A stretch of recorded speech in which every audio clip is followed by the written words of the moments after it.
Gustong magnegosyo pero kulang ang puhunan? Yan ang tinugunan ng GoTime Bank sa kanilang newly launched loan service. Ang detalye sa agenda report ni Sujin Kim.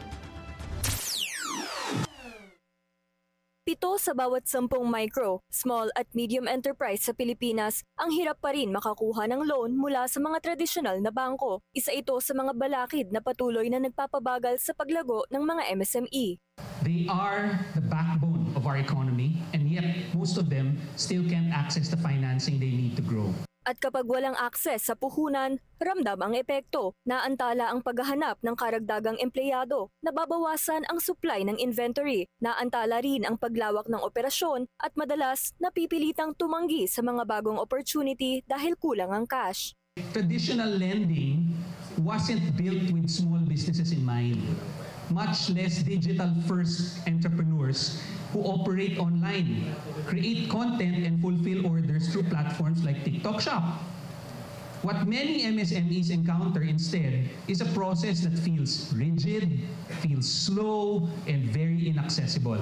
Kaya kasabay ng paglawak ng online selling, nilunsad ng GoTime Bank at TikTok Shop ang kauna-unahang loan product para sa mga TikTok Shop sellers sa Pilipinas. Ayon sa GoTime, sa loob lang ng 2 hanggang 3 araw, matatanggap na ng seller ang puhunan. Nagsisimula sa 1.5% ang interest rate bawat payment cycle at wala rin itong hinihinging collateral. We believe TikTok Shop loans has the potential to unlock these sellers and take them to the next level and see what they do with a little bit of extra financial firepower.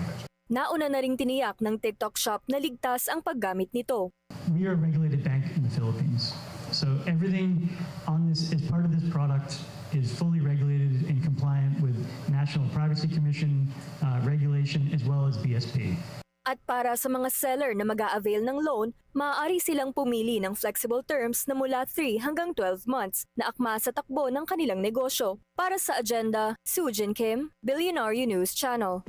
Manatiling nakatutok sa Billionaire News Channel. Sumubaybay sa aming social media accounts at mag-subscribe sa aming YouTube channel para sa mga bago at eksklusibong balita.